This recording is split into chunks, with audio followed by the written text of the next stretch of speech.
భారతదేశంలో నరేంద్ర మోడీ ప్రధానమంత్రి గారు మన అభివృద్ధిని భారతదేశాన్ని అక్కడ ప్రధానమంత్రి అయిన తర్వాత సబ్కా సాత్ సబ్కా వికాస్ సబ్కా విశ్వాస్ అనేటువంటి సిద్ధాంతంతో ముందుకెళ్ళి ఇలా అందరి 140 కోట్ల మంది విశ్వాసం పొందగలగాలనేటువంటి ఉద్దేశంతో అందరికీ కింది స్థాయి నుంచి ఏవైతే పథకాలు మొదలుపెట్టిందో ఆ పథకాలు కింది స్థాయికి వెళ్ళాలనేటువంటి ఉద్దేశంతో జన్ధన్ యోజన అనేటువంటి కార్యక్రమాన్ని తీసుకొని ప్రతి ఒక్కరికి దేశంలో కోట్లాది మందికి లేని వారికి మన జన్ధన్ యోజన కింద బ్యాంక్ ఖాతాలు ఇచ్చిండు. ఏ పథకాన్నైనా ఆ పథకం ద్వారా అందించేటువంటి డబ్బులు వాళ్ళ ఖాతాలు వేస్తున్నాడు. ఇంతకు ముందుకు చాలా ఇబ్బంది పడేటువంటి ప్రజలు ఈరోజు మేము ఎక్కడికి వెళ్ళినా కానీ మాకు వచ్చే పథకాలు చక్కగా మా ఇంటికే వస్తున్నాయి, నరేంద్ర మోడీ వల్లనే వస్తున్నాయని ఈ మా మండలంలోని ప్రజలు చాలా సంతోషిస్తున్నారు. ఉపాధి హామీ పథకం కావచ్చు, ధన్యోజన కావచ్చు, మన ఈ ఉపాధి బియ్యం ఆయుష్మాన్ అన్నపూర్ణ ఏ విధంగా ఉపాధి వాళ్ళకి ఇచ్చేటువంటి బియ్యం కావచ్చు, అన్ని ఫ్రీ సంతోషంగా ఉన్నది. 10 సంవత్సరాల్లో దేశము సురక్షితంగా శాంతియుతంగా ఉన్నది. కాబట్టి 10 నుంచి మోడీ వల్లనే మేము ఇలా సంతోషంగా ఉన్నాము.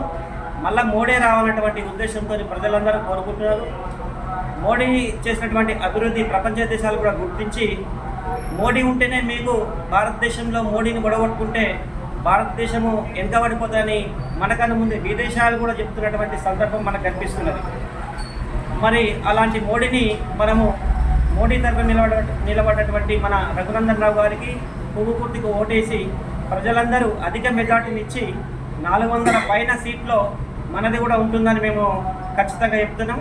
మా మండలంలో మటుకు ఉన్నటువంటి 16 గ్రామాల్లో అత్యధిక మెజార్టీతో అత్యధిక మంది ప్రజలు ఇలా మోడీతోని వాళ్ళ పథకాలతోని ప్రతి ఒక్కరూ ప్రతి ఇల్లు మోడీ యొక్క పథకాన్ని అందించినటువంటి ఇల్లు లేనటువంటి ఇల్లు మన మండలంలో లేదు. కావున ప్రజలందరూ సంతోషంతో ఇలా ఓటేయడానికి ముందుకు వస్తున్నారు. మోడీ ఉంటేనే మేము సంతోషంగా ఉంటాము, శాంతియుతంగా ఉంటాము. మోడీ వల్లనే ఇప్పుడు అటువంటి బాంబులు కానీ ఎక్కడ కానీ హైదరాబాద్ కావచ్చు పెద్ద పెద్ద నగరాల్లో జరిగేటువంటి బాంబులు ఇప్పటివరకు 10 ఏళ్ళ నుంచి కళ్ళ చూసిన పాపాన పోలేదు. ఏ అల్లర్లు అయినా అటువంటి ఒక వినాయక చవితి వచ్చినా ఎక్కడైనా అటువంటి హైదరాబాద్లో జరిగేటువంటి అల్లర్లు కానీ ఇప్పటివరకు మోడీ వచ్చిన తర్వాత మేము చూస్తలేము. భారతదేశం సురక్షితంగా ఉండాలంటే మోడీ కావాలి. రామాలయం 500 సంవత్సరాల రామాలయాన్ని కట్టించి మాకు అందించండి. దానివల్ల మేము ఇప్పుడు కాంగ్రెస్ గవర్నమెంట్ ఇప్పుడే వాళ్ళ నాయకులు మాట్లాడుతున్నారు. ఒకవేళ కాంగ్రెస్ గవర్నమెంట్ వచ్చినట్టుంటే రామాలయానికే తాళం వేసి ముస్లింలకు అప్పచెప్తాం, హైకోర్టు పోయినా సరే మేము దాన్ని బంద్ పెడతామనేటువంటి ఉద్దేశం వాళ్ళు కారాఖండిగా చెప్తున్నారు. హిందువుల దగ్గర ఉన్నటువంటి డబ్బును తీసుకొని మొట్టమొదటి హక్కు ముస్లింలకే ఉంటుందని వాళ్ళకు తీసుకొని పంచేటువంటి కార్యక్రమాన్ని కూడా ముందుకు తీసుకొస్తున్నారు. కావున ప్రజలందరూ